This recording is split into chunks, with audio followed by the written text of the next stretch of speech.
तो थोड़ा कम से कम सम्मान मिले चाहिए। आपको सम्मान मिलना चाहिए, आपका जमीन गया है।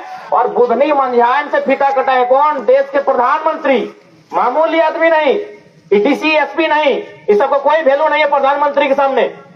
मैनेजमेंट इस सबको कोई वैल्यू नहीं है। देश का पहला प्रधानमंत्री बुधनी मंझान को केवल इसीलिए आगे किया कि जमीन आपकी है, आपको सम्मान मिलना चाहिए। और आपको सम्मान देते हैं कि जो उद्घाटन प्रधानमंत्री के हाथ से होना है वो उद्घाटन बुधनी मंझान करे। चलिए ठीक है, एक विस्थापित थे हम, जमीन हमने दिया था, देश के प्रधानमंत्री ने हमको सम्मान दिया, लेकिन क्या सम्मान केवल फीता काटना था? क्या हमारा सम्मान केवल फीता काटने से हमें सम्मान मिल गया?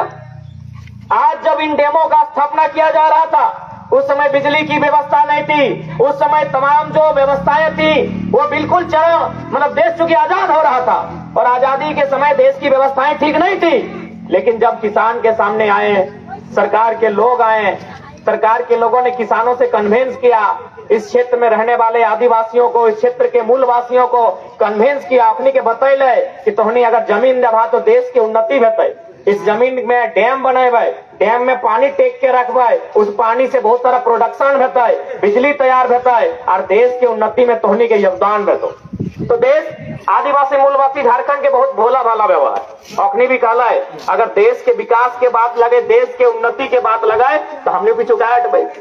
अगर हमारे खेत दिए से, अगर उस खेत में डैम बने से, उस डैम के पानी से बिजली बने से या फिर और कोई काम है वैसे, अगर हमारा देश अच्छा व्यवहार है, क्योंकि अगर हमारे योगदान से हमारा देश तरक्की करता है तो हम अपन खेत की पूरा घर भी दे देंगे और एक एक विस्थापित अपन सारा जमीन दे दिलाए। लेकिन सवाल ये है कि किसके लिए दिए भाई?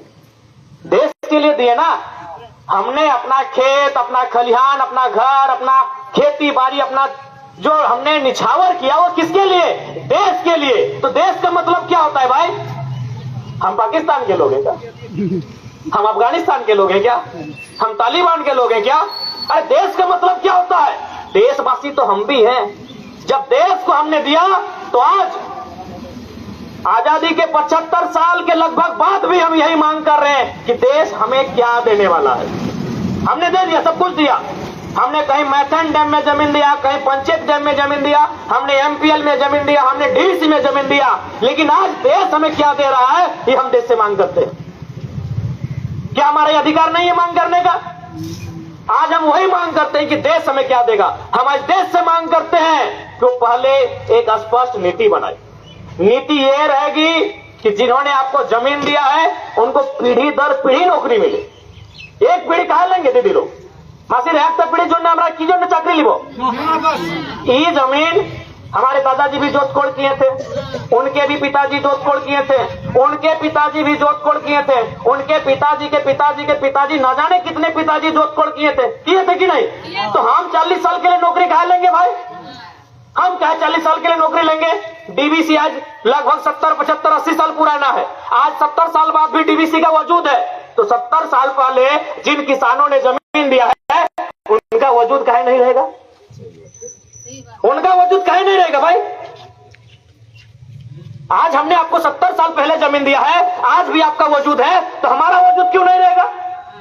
इसीलिए अगर देश को हमने अपना सब कुछ दिया है विकास के नाम पर, तो हम देश से चाहते हैं कि सबसे पहले किसानों को अगर सुरक्षित बनाए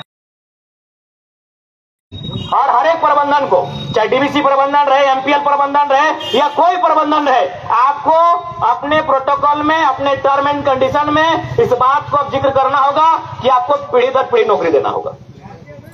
क्या कि हम लोग खेती पीढ़ी दर पीढ़ी करते हैं, हम लोग खेती पीढ़ी दर पीढ़ी करते हैं।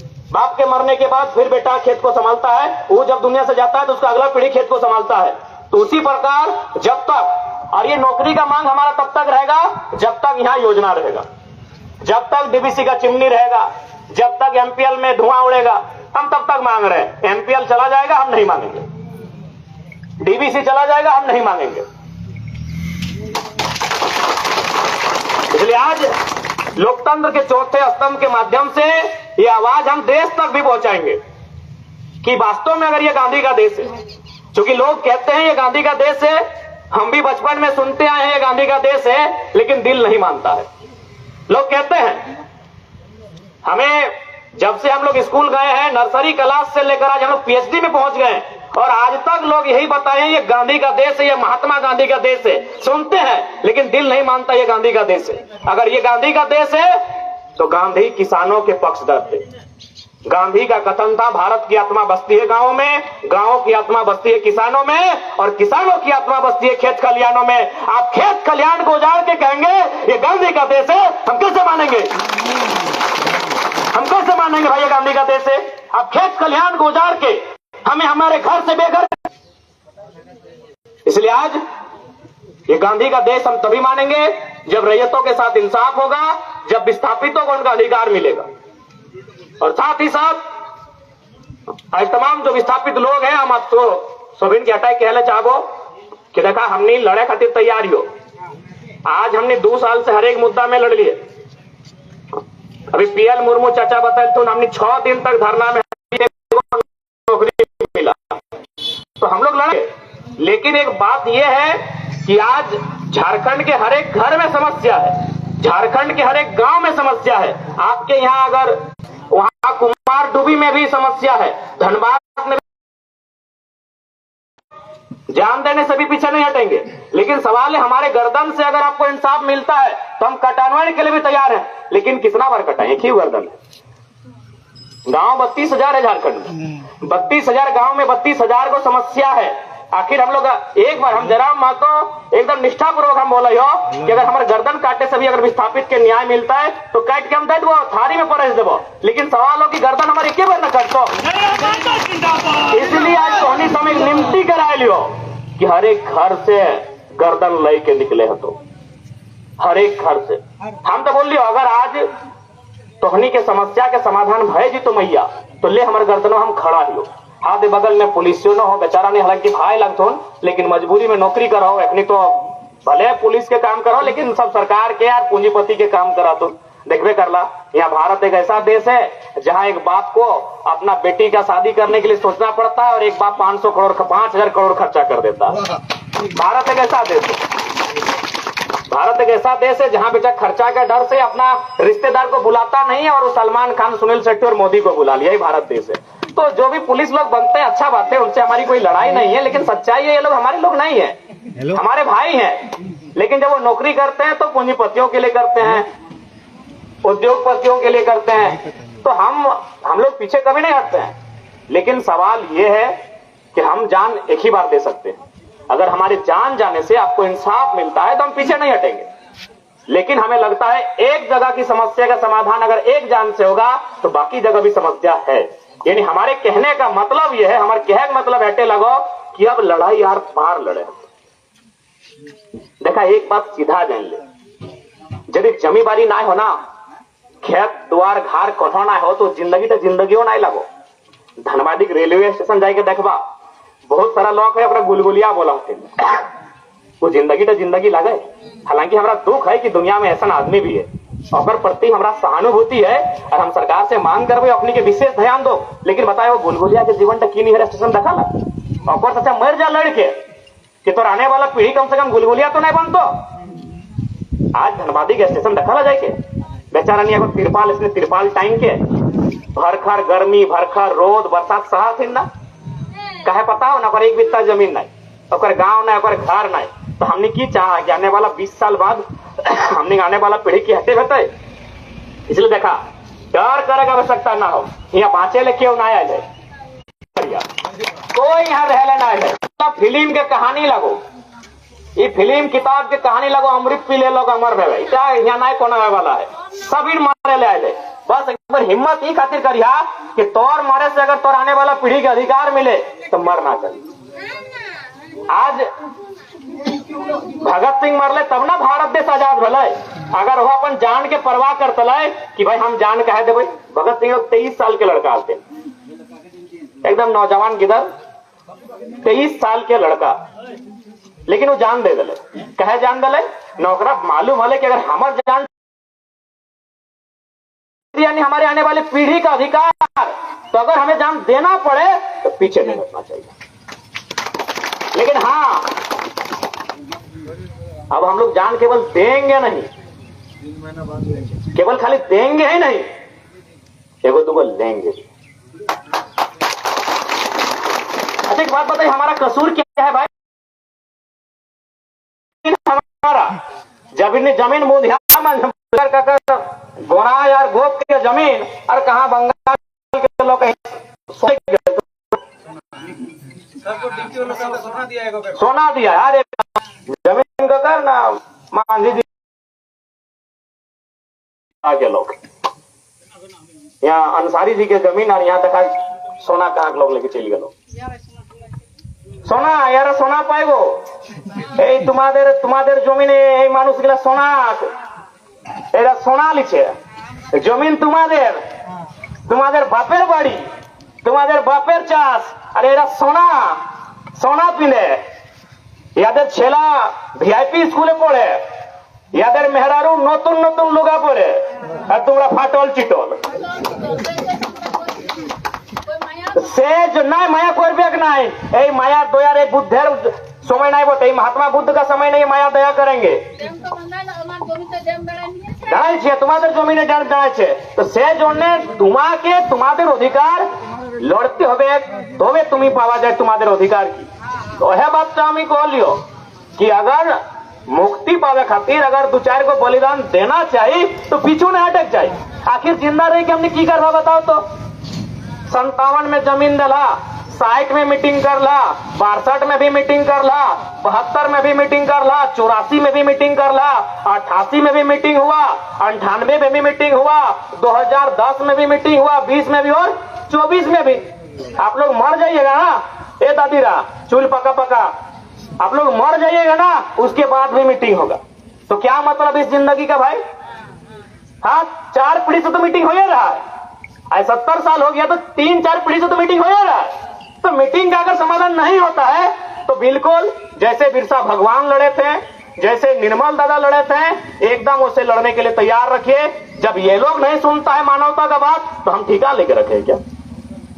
हमारा ठिका लिएছে কি?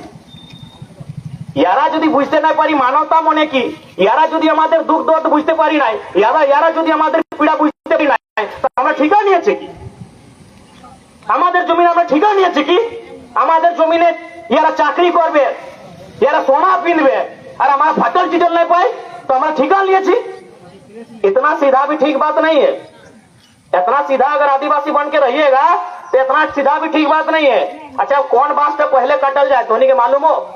काटी तुम्हें सोझा बांस काटी पहले काटी ना, टेढ़ा बांस कोई नहीं काटी कि नहीं এটা গুজুড় আছে, গাজার আছে, এটা কাঁটা আছে, গোল ব্যাগ ওই জন্য ওই বাঁশটা কই কাটে না। কোন বাঁশটা কাটে? সোজা বাঁশ। আমরা সোজা বাঁশ কাটছে 70 বছর পরে ইয়ারা কাটছে। তো আজ আমি তোমাদের সঙ্গে এটাই চাই কি টেढ़ा বাঁশ দরকার আছে, টেढ़ा বাঁশ হবে নাই কি আমি বলত বলছি? আমি একটা ছিলা, তুমি অনুভবী মানুষ বটে সবাই, তোমাদের আমাদের দুগুণা তোমাদের আয়ু, আমি একটা ছেলা মানুষ, কি আমি গলত কথা বলছি? আমরা সিধা, আমরা সোজা বাঁশ বটে। ইয়ারা 70 সাল সে কাটছে এরা কাটছে আমাকে नहीं কত পীড়া আছে আমাদের বুঝতে পারবে কি? 70 বছর পরে আমরা লড়াই লড়ছি, 70 বছর পরেও আমরা লড়াই লড়ছি, আজকে আমাদের হক অধিকার পাওয়া না যায়। তো এটা কোনটা লোকতন্ত্র ভারত ভাই? এই কোনটা কানুনের ভারত? ये भारत पूंजीपति, ये भारत अमीरों का भारत, ये भारत जिनके पास सत्ता है, ये भारत जिनके पास ताकत है, ये भारत जिनके पास सत्ता और संपत्ति है। तो इसीलिए देखिए आज ये एक जगह की समस्या नहीं है। दीदीरा मासीरा काकीरा दादारा हमारे अभिभावक गार्जियनरा एक जोगर समस्या घटे नहीं। आमी गोटा झारखंड घुरे, अभी यहाँ के बाद हम जाएंगे गोंदोटी, वहाँ कोयला का खदान में पूरा गांव में घुस गया। एक जगह झारखंड बर्बाद नहीं हो रहा है, झारखंड कदम कदम में लोग बर्बाद कर रहा है, झारखंड को लोग कदम कदम में लूट रहा है। अभी गोंदोटी में आप लोग तो जैसा है गांव आपका जिसने है उनका गांव नीचे चला गया कोयला खदान में, और ना उस जमीन का मुआवजा ना उस जमीन का पैसा। वहां के बाद जाएंगे हम सुरुंगा बलियापुर, वहां भी गांव का वही हाल है कि बारिश में गांव कहा जाएगा? सीधे पाताल में चला जाएगा। तो पूरा झारखंड हम घूम रहे हैं, গোটা ঝাড়খণ্ড আমি যাই দিদিরা মাসিরা, গোটা ঝাড়খণ্ডের সমস্যা এটাই। এই মানুষগুলা যে আমাদের নাই, যে বিরসা ভগবান বলে দিকু, দিকু বুঝতে পারি না, আর বিরসা ভগবানের লড়াই দিকু, দিকুকে বাহার বাহার কিজি দিকুকে, এরা সবাই দিকু বটে। এই দিকুরা আজকেও আমাকে দেখতে নাই পারি, অংরেজের কালে দিকু, আজকেও দিকু, এরা দিকু বটে।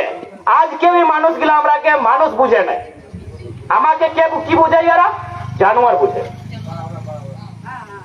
এই যে দিকুরা যে শাসন প্রশাসনে আছে, এই বড় বড় সোনার হার পিনছে, এই বড় বড় বন্দুক টাঙে, এই দিকুরা আমারকে মানুষ বুঝাই নাই, এই বুঝে এইগুলা মানুষ ভোটেই নাই, তো এইগুলা জানোয়ার ভোটে। এইগুলাকে মারবো, পিটবো, ইয়াদের বাড়ি লুটে নিব, ইয়াদের চাষ লুটে নিব, আর লুটে নিচ্ছে, আজকেও লুটছে। এই কোনটা কানুর ভাই? এত এত দরগাধারী, এত এত বন্দুকধারী কিনা করে আজকে কি করছে এরা? যদি আজ এত এত বন্দুকধারী আছে, এত এত থানা আছে, বিডিও আছে, সিও আছে, এসপি আছে, ডিএসপি আছে, তারপরে যদি আমাদের জমিন লিয়ারা লুটছে, আমাদের চাকরি লুটছে, আমাদের বাড়ি লুটছে, তো কি জন্য এরা? এরা কি জন্য? কি আমি গলত বলছি? আজকেও আমাদের लूटपाट হচ্ছে, आज भी लूटपाट हमारा चलिए रहा है। इसलिए भले हम मजबूरी में एक बात कहते हैं, और जहां जहां खासकर हम कंपनी के किनारे जाते हैं, चाहे धनबाद, बोकारो रहे, रांची या जमशेदपुर रहे, हम एक लाइन कहे हैं कि अब हम तो हमारे दो भी नहीं, तीसरा को जन्म दीजिए और उसको बोलिए कि तुमको खाली लड़ना है भैया। क्योंकि हम लोग भी थोड़ा डर करते हैं कि भाई बेटा का केस हो जाएगा तो क्या होगा। हम लोग थोड़ा डर करते हैं कि लोग बंदूकधारी लोग आ जाएगा कंपनी की तरफ से, और बंदूकधारी लोग कंपनी की तरफ से आता है, हमारे तरफ से नहीं आता है। पूछिए, दादा लोग है सामने, पूछिए, हाँ जितना भी सीएसएफ दादा पूछ लिए, लोग कंपनी तरफ से ही आता है। आज तक इन लोग जनता की तरफ से कभी नहीं गया है। इन लोग हाईवा पकड़ने कभी नहीं जाता है, साइकिल वाला पकड़ने जाता है। पूछ लिए, सामने है, वो लोग हमारे भाई है लेकिन मजबूर है, वो लोग हमारे दुश्मन नहीं है, हमारे भाई है लेकिन मजबूर है। पूछ लिए, सामने है, पूछ लिए कभी इनको गया है कि माने किसान तरफ से लोग कभी गया है, कभी मजदूर तरफ से गए, पूछ जो भी है, चाहे दरोगा है, पुलिस है, चाहे सीएसएफ है, आज तक उन लोग कभी किसान मजदूर के तरफ से नहीं गया है। उन लोग जब भी आया है कंपनी तरफ से आया है और किसान को लाठी मारा है। पूरे 70 साल का इतिहास पढ़िए, हमको एक मौका दिखाइए, एक मौका दिखाई कि लोग किसान तरफ से आया है कि चलिए किसान के पास। इन लोग का किसमें कसूर इन लोग का नहीं है, इनके ऊपर जो बॉस लोग बैठा है उनको इन लोग को दबा के रखता है। इन लोग भी हमें लोग का जैसा गरीब घर का बेटा लोग है, अगर अमीर घर का बेटा लोग होता तो पुलिस का नौकरी नहीं करता, अंबानी जी का बेटा होता, देखिए कब। तो इसलिए इनका दोष नहीं है, इनको हम कभी दोष नहीं देते, लेकिन जो सच्चाई वही बताते हैं इनको भी, कि थोड़ा सच्चाई को आप भी जान लीजिए। पुलिस इसीलिए बना, देखिए पुलिस बना है 1861 में, उस कानून का नाम था इंडियन पुलिस एक्ट, और उससे 1 साल पहले बना था इंडियन आपका पेनल कोड, आईपीसी का जो भारतीय दंड संहिता, ताजीरात हिंद बोलते हैं, जिसको हम लोग कानून अभी इधर उधर एक्सचेंज किया गया। 302 यानी मर्डर केस होता था तो अब इधर उधर बदला, तो पहले वो कानून बना, फिर पुलिस बनाया।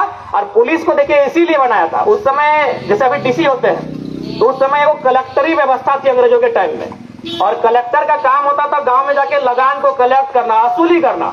एक्चुअली जो डीसी है उसका काम था वसूली करना, वसूली भाई, नहीं गुंडा होता है वसूली भाई, तो उस समय को वसूली भाई होते थे अंग्रेजों की तरफ से, उसका नाम था कलेक्टर, उसका काम था कलेक्ट करना। तो जब वो गांव आता था तो कभी गांव वाले पीटते थे, अब सब एक जैसा नहीं ना कि डर से चार मानेगा, 2-4 को मोटा तगड़ा किसान होता था तो कलेक्टर को पूरा पीटता था, कलेक्टर नहीं आज के लेवल का डीसी, उनको पूरा पीटता था।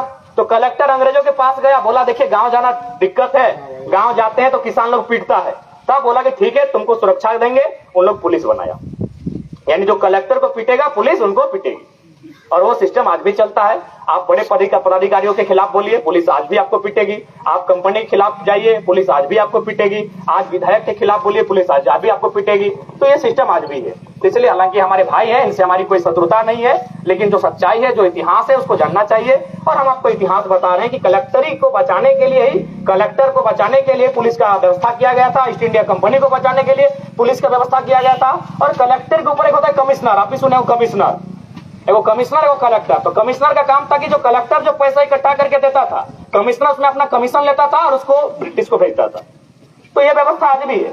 हम ये बात यूं इसलिए कह रहे हैं कि भाई हमारी सुनेगा कोई, सारी व्यवस्था उनकी है तो हमारी एक ही सुनेगा।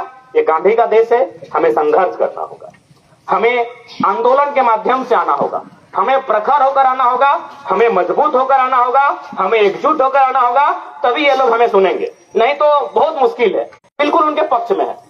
आप हमको इस पूरे धनबाद बोकारो छोड़िए, पूरे झारखंड का हमको एक भी इतिहास बता दीजिए। अभी देखिए खेती बाड़ी का दिन है, जंगल में हाथी आ जाएंगे खेत में, कई को सीआरपीएफ जाता है बचाने के लिए, बताइए तो क्या किसान का खेत टैक्स नहीं देता है क्या?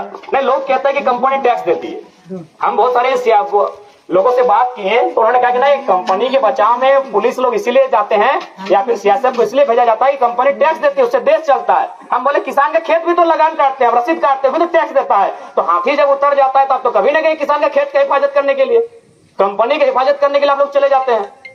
तो इसका मतलब यही है, ब्रिटिश रूल के तर्ज पे भी आज चल रहा है भारत देश। ये दुर्भाग्य है, जो लोग आज स्वदेशी की बात करते हैं, पहले उन्हें इस व्यवस्था से निजात दिलाने की आवश्यकता है। खैर वो पुरानी बातें हैं, उस पर भी बात नहीं करेंगे, क्योंकि बात करने लगे तो बात आगे बढ़ गई।